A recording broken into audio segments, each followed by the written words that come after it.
Destination ISPCS calculus के एक और लेक्चर में आपका स्वागत है। देखिए लास्ट लेक्चर में हमने एक्सपेंशन ऑफ फंक्शन वो जो कि हमारा चैप्टर नंबर 2 था वो कंप्लीट किया है। आज हम एक नया चैप्टर स्टार्ट करने जा रहे हैं, एसिम्पटोट्स, चैप्टर नंबर 3 कैलकुलस का एसिम्पटोट्स। देखिए एसिम्पटोट्स क्या होती है? एसिम्पटोट्स एक्चुअली एक टेंजेंट होती है जो किसी भी कर्व को इन्फिनिटी पर टच करती है। क्या मतलब हुआ? मतलब ये हुआ कि अगर कोई कर्व है और उस कर्व को इस तरह से हमने बनाया कि ये कर्व ऐसे जा रहा है और एक्स एक्सिस के जस्ट ये पैरेलल हो जाए, लास्ट में चलते चलते एक्स एक्सिस के पैरेलल हो जाए। पैरेलल का मतलब ये हुआ कि वो कभी इसको मिलेगा नहीं, बल्कि ये हुआ कि ये इधर माइनस इन्फिनिटी तक साथ रहेगा और इधर ये प्लस इन्फिनिटी तक साथ हो जाए। तो ये जो कर्व है ना, ये curve y is equal F x करके y इज इक्वल एफ, तो उसकी ये वाली लाइन जिसको हम x एक्सिस कहें, तो ये एक एसिम्पटोट की तरह काम करती है। इसको क्या कहते हैं? एसिम्पटोट कहते हैं। यानी एसिम्पटोट एक टेंजेंट होती है जो कर्व को टच करती है इन्फिनिटी पर जाकर, कर्व को इन्फिनिटी पर जाकर टच करती है। ये जो कर्व है ना, कोई भी y is equal F x, इसको ये पैरेलल होने की वजह से बहुत क्लोज होंगे, इतने क्लोज होंगे कि वो कर्व देखा जाए तो इन्फिनिटी तक उसके साथ जाएगा। जैसे कोई फंक्शन है y is equal e to the power minus x, अगर आप इसमें x टेंड्स टू इनफाइनाइट करते हैं, x टेंड्स टू इनफाइनाइट, तो उस केस में आपको y की वैल्यू क्या मिलेगी? देखो y की वैल्यू जो मिलेगी वो टेंड्स टू 0 मिलेगी, y टेंड्स टू 0। इसका मतलब ये हुआ कि जब आप x को मान लीजिए ओरिजिन है, x को आप इनफाइनाइटली लार्ज कर देते हैं, इधर इनफाइनाइटली लार्ज कर देते हैं, तो यहाँ x की वैल्यू इन्फिनिटी होने पर y की वैल्यू, यहाँ x की वैल्यू इनफाइनाइट हो रही है, तो उस केस में y की वैल्यू कितनी हो रही है? 0 हो रही है। ये बात आपको थोड़ा समझनी है। x की वैल्यू इनफाइनाइट होने पर y की वैल्यू कितनी हो जाएगी? 0। x टेंड्स टू इनफाइनाइट हो तो y की वैल्यू कितनी हो रही है? 0। क्या मतलब है इस बात का? इस बात का मतलब ये कि जो y का फंक्शन है ना, ये डिक्लाइन होते होते x एक्सिस को टच करने लग जाएगा जब x की वैल्यू इन्फिनिटी होगी। लेकिन क्या इन्फिनिटी डिस्टेंस को ये ट्रेवल कर सकता है? नहीं कर सकता। इसका मतलब जस्ट ये कह देते हैं कि इनफाइनाइटली डिस्टेंस पर ये लाइन इस कर्व को टच जरूर करेगी। तो ये कहां टच करेगी? इनफाइनाइट पर टच करेगी। तो टचेस एट इंफिनिटी, जो इंफिनिटी पर टच करे वही लाइन, ये वाली लाइन, वो लाइन क्या कहलाएगी? हमारी एसिम्पटोट कहलाती है। तो यही बात हमने डेफिनेशन में लिखी है। पीछे क्या लिखा है, जरा पढ़िए इसको। हाँ जी, लिखा है अ टेंजेंट, एक टेंजेंट होती है, लेकिन नाम इसका टेंजेंट कहना तभी पॉसिबल है जब ये कहीं टच करे। लेकिन आगे क्या लिखा है? Touches the curve at infinity, कहां? इंफिनिटी पर टच करे, तो उस टेंजेंट को हम क्या कहते हैं? एसिम्पटोट कहते हैं। उसका नाम है एसिम्पटोट। बस ये बात आपको याद रखनी है। तो asymptote is a tangent which touches the curve at infinity, यानी वो एक्चुअल कहीं टच नहीं करती, किसी फाइनाइट पॉइंट पर टच नहीं करती, वहां जहां पे टच करेगी वो इंफिनिटी होगा बस हमेशा। तो एक थोड़ा सा एग्जांपल मैंने आपको समझाया है कि y is equal e to the power minus x, अगर ऐसा कोई कर्व है y is equal e to the power minus x, तो इस तरीके के कर्व में आपका x टेंड्स टू इंफिनिटी होने पर y क्या हो जाता है? 0 हो जाते हैं, यानी x और y दोनों एक जगह मिलना शुरू हो जाते हैं।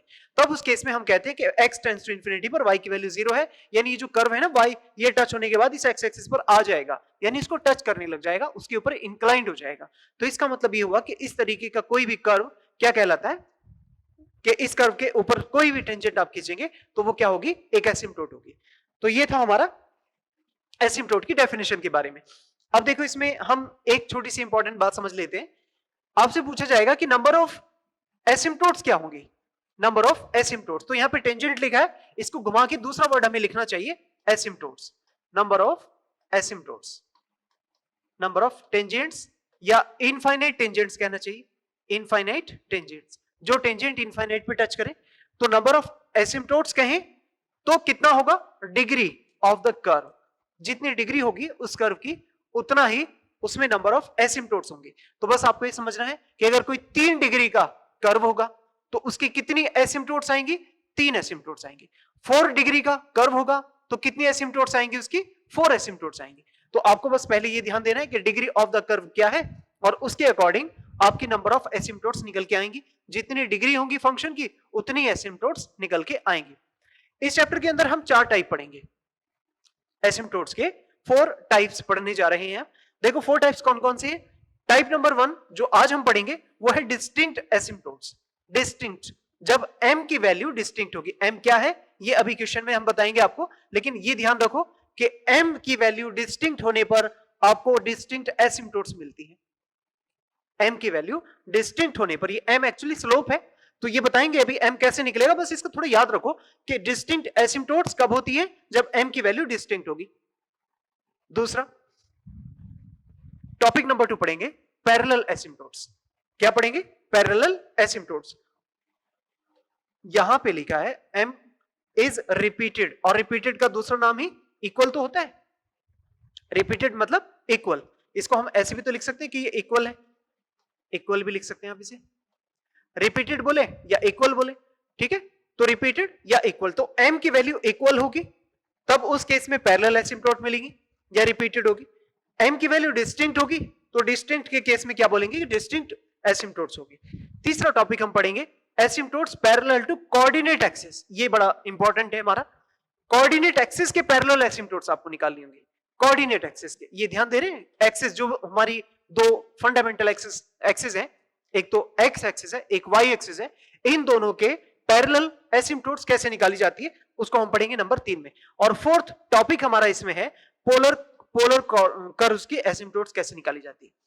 पोलर कर्व्स की एसिम्पटोट्स, एसिम्पटोट्स ऑफ पोलर कर्व्स। तो ये 4 टॉपिक है हमें इस चैप्टर नंबर 3 में पढ़ने हैं। आज का हमारा टॉपिक है पहला डिस्टिंक्ट एसिम्पटोट्स। ये फर्स्ट वाला टॉपिक आज हम इसमें पढ़ने जा रहे हैं, डिस्टिंक्ट एसिम्पटोट्स। तो चलिए समझते हैं कैसे एक होगा। तो ये आपको समझ में आ गया एसिम्पटोट्स का क्या। अब देखो पहला टॉपिक शुरू कर रहे हैं। Topic number 1 distinct asymptotes. तो मैंने आपको अभी समझाया कि डिस्टिंक्ट एसिम्पटोट्स कब होंगी। डिस्टिंक्ट एसिम्पटोट्स तब होंगी जब m की वैल्यू रियल और डिस्टिंक्ट हो। हाँ जी, m की वैल्यू रियल और डिस्टिंक्ट होनी चाहिए, तब आपके एसिम्पटोट्स भी डिस्टिंक्ट आएंगी, अलग अलग आएंगी। अब सबसे पहले तो ये जो कर्व है ना, इस क्वेश्चन को पढ़ेंगे और इस क्वेश्चन के अंदर ही हम सीखेंगे क्या मेथड है, क्या फॉर्मेट है। अगर आपको डिस्टिंक्ट एसिम्पटोट्स निकालनी है, इक्वल एसिम्पटोट्स निकालनी है, आपको कुछ नहीं पता लगेगा क्वेश्चन देखने के बाद कि यहां डिस्टिंक्ट का केस है या इक्वल का केस है या क्या है। तो इन दोनों केसेस में आपका स्टार्टिंग बिल्कुल सेम ही रहेगा जब तक m की वैल्यू नहीं निकलेगी। m की वैल्यू निकलने के बाद ही आप डिसाइड कर पाएंगे कि ये डिस्टिंक्ट का केस है या फिर इक्वल का केस है, रिपीटेड का केस है। ठीक है, चलिए शुरू करते हैं। सबसे पहले तो आपको क्या करना है, इस क्वेश्चन में देखना है कि एसिम्पटोट्स लिखा हुआ शब्द है, find all the asymptotes of the curve, इस तरह से लिखा है और ये कर्व इतना बड़ा सा लिखा होगा। सबसे पहले आप क्या करें, इसमें देखिए कि ये डिग्री कितनी है इस पॉलिनोमियल की, या इस कर्व की डिग्री कितनी है। डिग्री क्या होती है? हाईएस्ट पावर, जो वेरिएबल है ना उसकी हाईएस्ट पावर। तो आप देख रहे हैं यहां पर ये 3 डिग्री सबसे बड़ी दिखाई दे रही है आपको इसमें, है ना। इज इक्वल, राइट साइड में ये 0 भी लिखा हो सकता है, कभी कभी इस तरह से 0 लिख देंगे वो, इज इक्वल टू 0। तो आपको यहां पर क्या समझना है, यहां पर यह समझना है कि यहां डिग्री कितनी है, डिग्री है 3। इस पॉलिनोमियल की डिग्री कितनी हुई? 3। इसलिए नंबर ऑफ एसिम्पटोट्स जो इस क्वेश्चन में निकल के आनी चाहिए वो 3 आनी चाहिए। समझ में आ रहा है? यहां आपको कहना है कि number of asymptotes equal to the degree of curve. तो यहां डिग्री कितनी है? डिग्री है 3, और 3 डिग्री होने की वजह से इसकी कितनी एसिम्पटोट्स निकल के आनी चाहिए? 3 आनी चाहिए। तो ये क्वेश्चन ऐसा है कि इसमें आप नंबर ऑफ एसिम्पटोट्स अगर लिखूं मैं, नंबर ऑफ एसिम्पटोट्स, तो उसे क्या कहेंगे आप? 3 कहेंगे, ऐसे number of asymptotes equal to 3। अब देखो मेथड क्या है, प्रोसेस क्या है। सबसे पहले आप मेथड सीखे जरा, इसमें क्या होगा बहुत ध्यान से सीखना, और बड़ा इंपॉर्टेंट ये मेथड है हमारा, बहुत इंपॉर्टेंट मेथड है, ध्यान से सुनना। स्टेप नंबर 1 क्या है? स्टेप नंबर ये एक है कि इस क्वेश्चन की डिग्रीज जिस भी ऑर्डर की है उनको डिक्रीजिंग ऑर्डर में लिख ले सबको पहले। यानी जैसे 3 ऑर्डर का है तो पहले 3 ऑर्डर का, फिर 2 ऑर्डर का, फिर 1 ऑर्डर का, फिर कांस्टेंट। कांस्टेंट क्या होता है? 0 ऑर्डर का पॉलिनोमियल होता है। उसके बाद आप इसमें क्लासिफिकेशन करें। क्या करना है? Classification of degree terms. क्या करना है? एक जैसी डिग्री जो है उनको एक जगह क्लासिफाई कर ले। इसका मतलब ये हुआ कि जहां तक की 3 डिग्री है तो यहां से लेके आप देखेंगे यहां तक, तो ये कितनी है? ये 3 डिग्री है। मैं इसके नीचे लिख देता हूं, ये 3 डिग्री, ठीक है, इस तरह से। ये 3 डिग्री वाला यहां तक हुआ, उसके बाद 2 डिग्री, तो 2 डिग्री देखेंगे आप यहां से यहां तक, तो ये है 2 डिग्री, ये 2 डिग्री हुआ। बात समझ में? उसके बाद 1 डिग्री, उसके बाद 1 डिग्री, तो इसको हम लिख देते हैं यहां 1 डिग्री, 1 डिग्री हुआ। और ये कांस्टेंट है तो ये 0 डिग्री, ये 0 डिग्री हुआ। इस तरह से हमने लिख दिया। सबसे पहला काम आप उसको क्लासिफाई कर लें इसी तरह से, अगर कोई भी डिग्री मिस है तो आप उसको पूरा करके इस तरह से, जैसे 2 डिग्री का टर्म नहीं होता इसमें तो वो 0 कर देते हैं आप उसको, और 1 डिग्री फिर 0 डिग्री। इस तरह से आप पहले सारी की सारी एसिम्पटोट्स की टर्म्स अगर निकालनी है तो आपको क्या करना है, सभी टर्म्स को क्लासिफाई करना है। 3 डिग्री, फिर 2 डिग्री, फिर 1 डिग्री और फिर 0 डिग्री।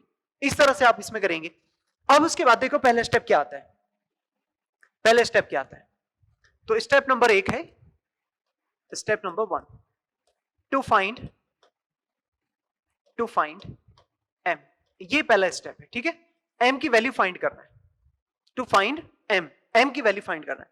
अब m की वैल्यू कैसे फाइंड करेंगे, ध्यान दो इधर, put x is equal 1 and y is equal m in highest degree, किसमें रखना है, जो सबसे बड़ी डिग्री है, highest degree term, highest degree terms, highest degree terms. Highest degree terms का मतलब ये जो 3 डिग्री की यहां से यहां तक की टर्म्स आ रही हैं, उन सभी टर्म्स में x को 1 रखना है, y को m रखना है।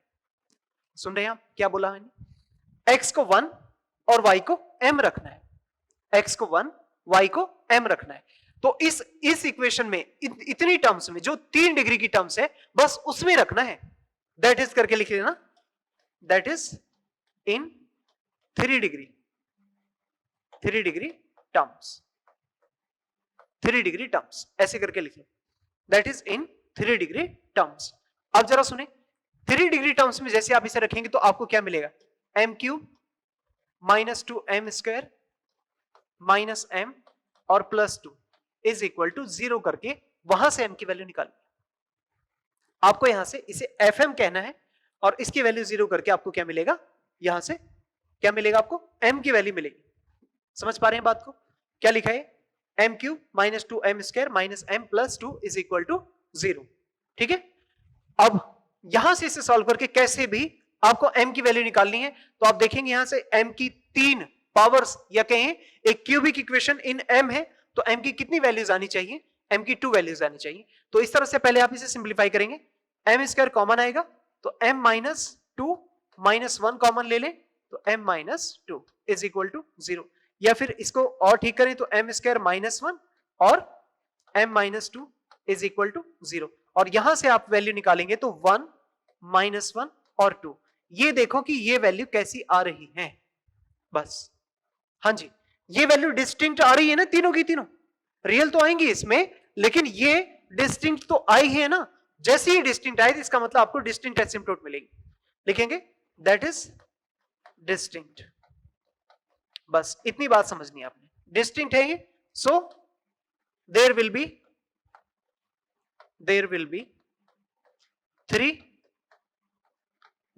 थ्री डिस्टिंक्ट एसिम्पटोट्स, ऐसे लिखेंगे आप, डिस्टिंक्ट एसिम्पटोट्स ऐसे करके आप लिख दें, देयर विल बी 3 डिस्टिंक्ट एसिम्पटोट्स। आपके पास 3 डिस्टिंक्ट एसिम्पटोट्स होंगी, ये आपने इसमें समझाना है कि 1 माइनस 1 और 2 ये 3 वैल्यू आ रही हैं, डिस्टिंक्ट वैल्यू आ रही हैं इस तरह से। क्या बात समझ में आई, क्या किया हमने ये m की वैल्यू निकाली, इसमें जो सबसे बड़ा पावर है ना 3 डिग्री, उसमें x को 1 y को m रखने के बाद सॉल्व करने के बाद आपको m की वैल्यू मिलेगी, और जैसी m की वैल्यू मिले यही आपको टाइप डिसाइड करना है। अगर ये डिस्टिंक्ट है, ऑल डिस्टिंक्ट है, तब ये पहला टाइप होगा हमारा, जो कि हम टॉपिक नंबर 1 पढ़ रहे हैं, डिस्टिंक्ट एसिम्पटोट्स। और अगर इसमें से कोई एक रिपीट हो गया ना, जैसे मान लो 1 1 हो जाता है ऐसे, तब वो रिपीट हो जाता, फिर हमारे टाइप नंबर 2 हो जाता, टॉपिक 2 पढ़ेंगे जिसको हम, और उसमें हमें पैरेलल एसिम्पटोट्स मिलेंगे। तो आज हम फिलहाल इसमें डिस्टिंक्ट पढ़ रहे हैं, तो जितने भी क्वेश्चन हम करेंगे उसमें आपको m की वैल्यू डिस्टिंक्ट नजर आएगी। अगर इक्वल हो गया फिर ये दूसरा वाला फॉर्म बन जाएगा। अब इस तरह से आपको यहां m की वैल्यू तो मिल गई, अब आपको निकालना है c। क्या निकालना है, अब आपको निकालना है c। अब जरा ध्यान से सुनो, ये जो आपने ये x को 1 और y को m रखा है ना, ये वैल्यू जो आपको मिली है इसको हम कहते हैं f नॉट m। क्या बोलते हैं इसे बोलते हैं f नॉट m। ये f नॉट m कहलाता है, क्या बोलते हैं इसे, एफ नॉट एम कहते हैं इसे। तो आपके पास ये एफ नॉट एम इतना आ रखा है जो हमने स्टार्टिंग में ही रखा, यानी ध्यान से सुने, अगर हमें x को 1 y को m रखा है, x को 1 y को m रखा है 3 डिग्री की टर्म में, तो यहां से आपको मिलेगा f नॉट m पहले वाले टर्म से, उसके बाद आपको मिलेगा f1m, उसके बाद वाली टर्म में रखने से मिलेगा f2m, और इसके बाद वाली में रखने से मिलेगा f3m, और जो भी ऐसे आगे टर्म्स आती रहेंगी उसके नंबर बढ़ाते चले जाएंगे, f नॉट से शुरू करेंगे, f not, f1, f2, f3 and so on. तो ये बात जो मैंने लास्ट में आपको समझाई, इसे अब समझो फिर से। ये जो हमने x को 1 y को m रखा था हाईएस्ट डिग्री में, तो इस पूरे m वाले फंक्शन को कहते हैं हम f नॉट m। क्या बोलते हैं इसे हम, f नॉट m बोलते हैं। और अगर आपको f1 चाहिए, f1 मतलब नॉट से आगे, तो f1 चाहिए तो 2 डिग्री की टर्म में रखेंगे x को 1 y को m, और अगर f2 भी चाहिए होगा कहीं तो फिर हम उसके अगले वाले टर्म में रखेंगे। इस तरह से आपको कहां से शुरू करना है, f नॉट से शुरू करना है, f1, f2, f3 and so on, इस तरह से चलते जाना है। तो क्या किया हमने ये जो m की वैल्यू निकाली है वो एक्चुअली f नॉट m से निकाली है, समझ में है, f नॉट m तो आपको m देगा। और अब इसमें अगली चीज जो निकालने वाली है वो है c। एक चीज आया आपके पास m और दूसरी आएगी अब c। अभी क्यों निकाल रहे हैं, क्योंकि हमें इक्वेशन ऑफ टेंजेंट कहें या फिर इक्वेशन ऑफ एसिम्प्टोट कहें या फिर हम इसे कहें इक्वेशन ऑफ स्ट्रेट लाइन, तो वो होती है y is equal mx plus c। क्या होती है, y is equal mx plus c। तो m तो हमने ये निकाले, और c जो है इन्हीं के करस्पॉन्डिंग 3 आपको c मिलेंगे, तो इस तरह आप उसको लिखेंगे y is equal mx plus c, तो 3 आपको c मिलेंगे। और इक्वेशन कैसे लिखेंगे, y is equal mx plus c, वो होती है एसिम्प्टोट्स। तो कहने का मतलब ये हो, f नॉट समझ में आया, f नॉट से तो m मिलेगा। अब देखो c के लिए क्या करना है, लिखो for c step number 2, step number 2, step second, लिखो to find value of c। अब c की वैल्यू फाइंड करनी है, देखो ध्यान से सुनना, to find value of c। c का फॉर्मूला याद करें, c is equal minus f1m upon f not का डैश m, ऐसे याद करना है इसको। ये c का डायरेक्ट फॉर्मूला है, f1m अपॉन f नॉट का डैश m। अब ये f नॉट f1 कहां से समझाया मैंने, ये भी जो पीछे समझाया आपको ग्रीन कलर में, ये जो था इसको आप f नॉट कहेंगे पहले वाले कोएफिशिएंट को, उसके बाद f1 उसकी जरूरत है, आगे की जरूरत नहीं है इसमें। डिस्टेंट के केस में आपको f1 और f नॉट से काम चल जाएगा।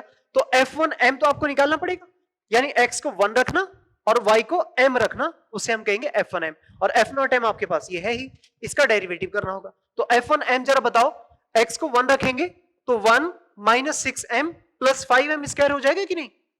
देखो x को 1 रखना है, y को m, तो x को 1 minus 6m plus 5m square, तो वो होगा आपके पास f1।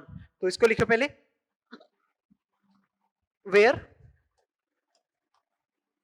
f1 m is equal 1 minus, हाँ जी कितना बनेगा, 1 minus 6m plus 5m square, minus 6m plus 5m square. और f नॉट कितना है, f नॉट m, हाँ जी f नॉट m पहले से निकाल के बैठे आप, ये f not m cube 2m square minus m plus 2, m cube minus 2m square minus 2m minus m plus 2, इस तरह से माइनस m और प्लस 2, ऐसे हो गया। इन दोनों वैल्यूज को आप यहां रखेंगे और फिर c की वैल्यू निकल के आएगी। तो देखो c की वैल्यू क्या आएगी, देखो c इज इक्वल, ध्यान से सुनो, minus f1m 1 minus 6m plus 5m square upon ऐसे, इसका differentiation 3m square minus 4m और माइनस 1, ऐसे करके लिखना है। समझ में आया कुछ क्या हुआ, ठीक है। या फिर इसको ऐसे घुमा के लिख दो, माइनस को अंदर मल्टीप्लाई करके क्या लिखेंगे, minus 1 plus 6m minus 5m square ऐसे, और upon 3m square minus 4m minus ऐसे, 3m square minus 4m minus 1। तो ये आपके पास c की वैल्यू आई है। अब इस c की वैल्यू में m को, जो भी 3 वैल्यू आई थी ना, एक एक करके रखना है और 3 c मिलेंगे आपको। 3c मिलेंगे। देखिए क्या क्या लिखेंगे, फॉर m इज इक्वल 1। अब 1 के लिए काम कर रहे हैं, फॉर m इज इक्वल 1। जैसे आप उसमें रखेंगे तो पहले वाले को कहना आप, देखो c क्या आएगा, m की वैल्यू 1 रखेंगे, -1 प्लस 6 और -5 अपॉन अपॉन, देखो क्या बनेगा जी, हाँ जी बताएं, 3 -4 और -1। ठीक कर दें इसको, 6 और -6 तो कितना हो रहा है, 0 हो रहा है, समझ पा रहे हैं? तो c की वैल्यू यहां से कितनी आएगी, 0। तो एसिम्प्टोट्स क्या होगी, देखो एसिम्प्टोट्स, एसिम्प्टोट होगी y इज इक्वल mx और प्लस c ऐसे, और इसमें आप रखें वैल्यू तो y इज इक्वल x आ जाएगा, y इज इक्वल x। तो पहली एसिम्प्टोट इस तरह से निकल के आएगी। ये जो c का एक आपने जनरल एक्सप्रेशन निकाला है, इसमें आप m की एक एक वैल्यू रखते चले जाएं, उसके बाद आपको 3 वैल्यू यहां पर एसिम्प्टोट की मिल जाएंगे। चलिए आगे दूसरी वैल्यू देखो, सेकेंड वैल्यू, सेकेंड वैल्यू कैसे लिखेंगे, फॉर m इज इक्वल -1। अब -1 रखिए, यहां से c की वैल्यू चेक करें कितनी आ रही है, -1। हाँ जी देखें, रखें इसमें वैल्यू m इक्वल -1, तो -1 रखना, -1 -6 और प्लस -5 अपॉन, देखो क्या होगा 3 और माइनस माइनस प्लस 4 और -1 ऐसे लिखा है। ठीक कर दें इसको, -12 और अपॉन पर हो जाएगा 6, -12 और अपॉन पर आएगा 6, यानी कुल मिला के 6 की c की वैल्यू आ रही है -2। तो एसिम्प्टोट्स क्या होगी, एसिम्प्टोट्स फॉर्मूला यही है, y is equal mx plus c, y is equal mx और प्लस c। तो फिर क्या बनाएंगे, y इज इक्वल -1x और -2, इस तरह से ऐसे करके लिख दें, y is equal mx plus c, m है -1 और c है कितना, -2। अभी तीसरी वैल्यू और निकालेंगे, थर्ड वैल्यू क्या है, तीसरी वैल्यू m इज इक्वल 4, तो लिखो फॉर m इज इक्वल 2, तो m इज इक्वल 2 के लिए रखें। अब रखेंगे इसमें c इज इक्वल, हाँ जी रखें, -1 प्लस 12 और -4 को 5 से मल्टीप्लाई करेंगे 20 अपॉन पर 4 3 से 12 -8 और -1। तो c की वैल्यू देखो क्या बनेगी, हाँ जी देखो यहां से ऊपर से आपको मिलेगा -9 और अपॉन पर देखो क्या हो जाएगा, ये 3 हो जाएगा। तो कुल मिला के यहां से आपको मिलेगी c की वैल्यू -3। ठीक है, अब एसिम्प्टोट्स क्या बनाएंगे, एसिम्प्टोट्स का फॉर्मूला वही है, हाँ जी क्या, y इज इक्वल mx और plus c, y is equal mx plus c। अब इसमें m और c रखें तो y इज इक्वल कितना होएगा, 2x और -3 ऐसे करके लिख दें। ठीक है, तो ये 3 एसिम्प्टोट्स आपके सामने आ गई है, 1 2 3। लास्ट में क्या करेंगे, इन तीनों को एक साथ कंबाइन करके लिखना, लास्ट में तीनों को कंबाइन करके लिख देना। कैसे लिखेंगे, 10 3 distinct asymptotes are, 3 distinct asymptotes are, ऐसे लिख सकते हैं इसको, x minus Y is equal to 0, ऐसे x minus Y is equal to 0, ये हुई पहली। दूसरी x प्लस वाई और plus 2 is equal to 0, one side करके लिख दी हमने, इस वाले को वन साइड करके लिख दी। उसको भी लिख सकते हैं ऐसे, 2x minus Y minus 3 is equal to 0। तो इस तरह से आप तीनों एसिम्प्टोट्स को लास्ट में कॉमा लगा करके एक साथ बना के लिख देना, यही आपका फाइनल आंसर है। तो इस तरह से क्वेश्चन पूछा जाएगा आपसे एग्जाम में c की वैल्यू निकालने के लिए। तो एसिम्प्टोट्स का क्वेश्चन अगर कहीं आएगा तो उसके लिए आप क्या करेंगे, उसके लिए आप दो चीजें निकालेंगे, एक तो m निकालना होगा आपको और दूसरा आपको c निकालना होगा। एक m निकालेंगे और दूसरा c निकालेंगे। तो c निकालने के स्टेप मैंने आपके सामने यहां लिखी, ये सीधा फॉर्मूला है c निकालने का, c is equal minus f1m upon f0 का डैश m। वहां f1 कैसे मिलेगा, f1 आपको जो सबसे बड़ी डिग्री थी ना उसमें रखने से तो f0 मिला, जहां से आपको m की वैल्यू मिली थी, m की वैल्यू वहीं से तो मिली थी, उसको हम f0 कहते हैं। f1 उसके आगे रखने से मिलेगा, उसके आगे भी चाहिए होगा कहीं तो वो f2 f3 and so on. फिलहाल अभी हमें f0 और f1 बस इन दो की जरूरत है, इसलिए हमने क्या किया, सबसे पहले m निकाला, तो उसमें f0 m को 0 करने के बाद आपको वहां से 3 डिस्टिंक्ट वैल्यूज मिलेंगी। रियल तो ये होंगी ही, क्योंकि अगर इमेजनरी होगा तो फिर एसिम्प्टोट इमेजनरी हो जाएगी। ठीक है, तो कुल मिला के हमारे पास क्या है, यहां पर ये समझने वाली बात है कि ये आपकी डिस्टिंक्ट वैल्यूज m के आने पर ही पता लगेगा कि आपका आंसर डिस्टिंक्ट एसिम्प्टोट्स देगा या फिर इक्वली या फिर पैरेलल एसिम्प्टोट्स देगा। ठीक है, तो ये थी m की वैल्यू और ये c की वैल्यू। एसिम्प्टोट्स होती है y is equal mx plus c।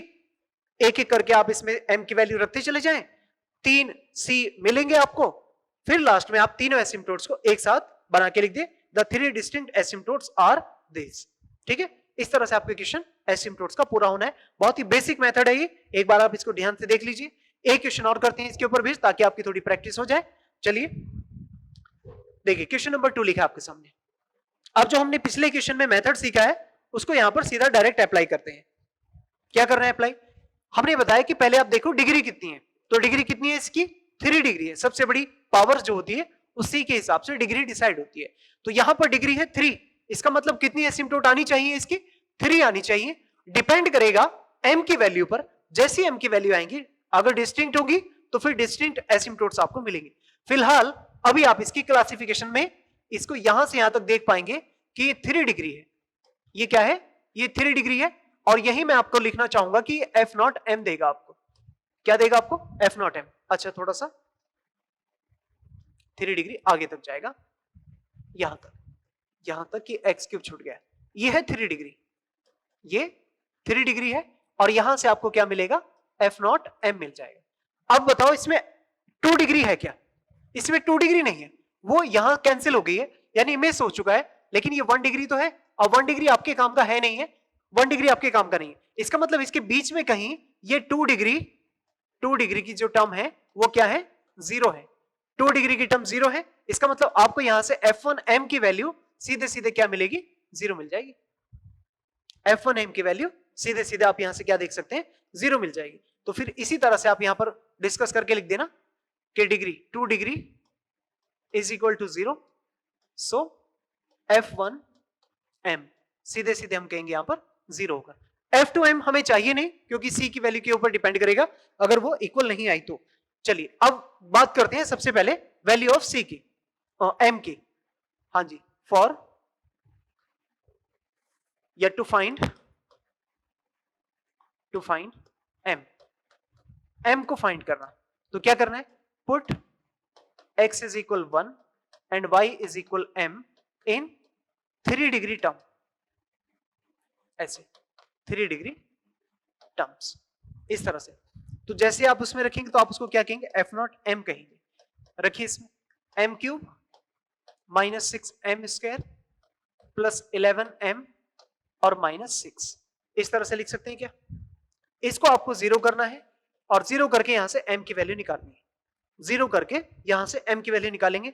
Solve करें आप इसे और m की वैल्यू निकालेंगे आप, तो 3 वैल्यूज आपको यहां से मिलनी चाहिए। m की कितनी वैल्यू मिलेगी आपको? 3 वैल्यू। अब एक जरा थोड़ी बात ध्यान से देखें, इसमें m इक्वल 1 सेटिस्फाई कर रहा है, m इज इक्वल 1। देखो कैसे सेटिस्फाई करेगा? इस तरह से सेटिस्फाई कर रहा है कि 1 माइनस 6 प्लस 11 माइनस 6, तो कितना हो गया? 12 माइनस 12, यानी 0 हो रहा है। तो इसका मतलब एक वैल्यू तो इसकी m इक्वल 1 आएगी पक्का। एक वैल्यू अगर आपको पता लगी तो एक मेथड मैंने आपको डायरेक्ट डिवीजन का सिखाया है, जिसमें आपको याद होगा तो मैंने कुछ इस प्रकार से आपको सिखाया था कि इसके कोफिशिएंट्स 1 माइनस 6 11 और माइनस 6 ऐसे लिख लें, और फिर क्या करना है? जो इसको सेटिस्फाई करे उसको इधर लिख ले। ये काम करना सिखाया था मैंने कोफिशिएंट्स का, याद हो आपको तो ये मैंने CF निकालते थे ना जब ऑर्डिनरी डिफरेंशियल इक्वेशन का, F D Y is equal to 0, वही सिखाया था मैंने ODE में आपको। तो पहली वैल्यू एज इट इज लिख देते हैं 1, और फिर इसको यहां मल्टीप्लाई करते हैं। क्या करना है?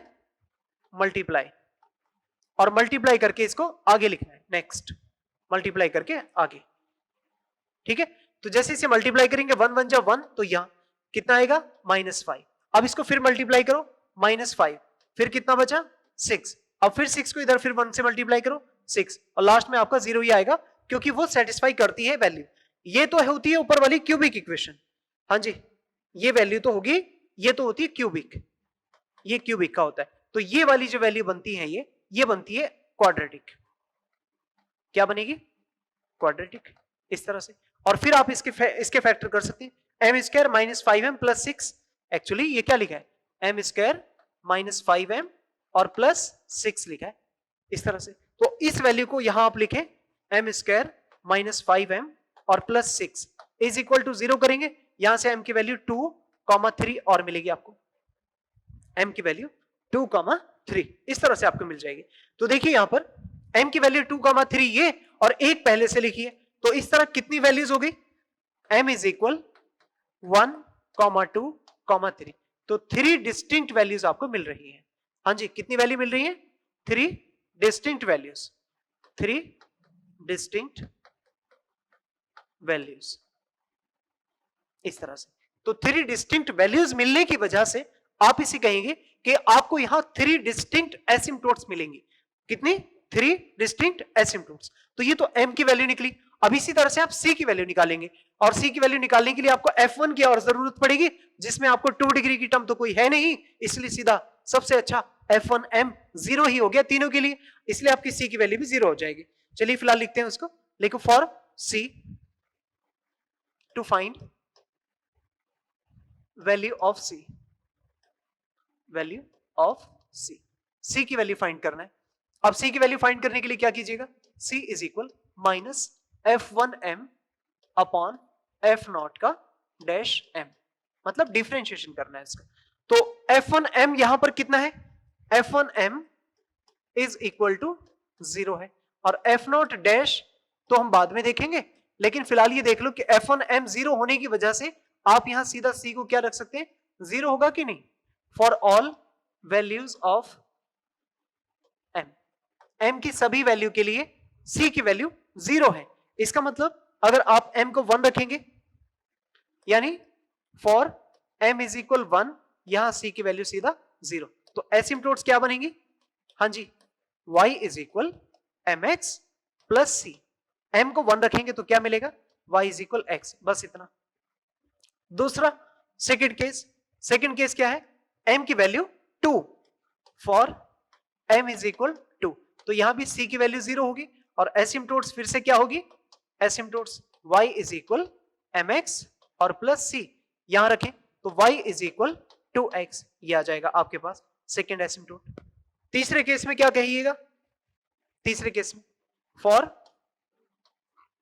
m इज इक्वल 3, c फिर से 0, तो एसिम्पटोट्स क्या बनाएंगे जी?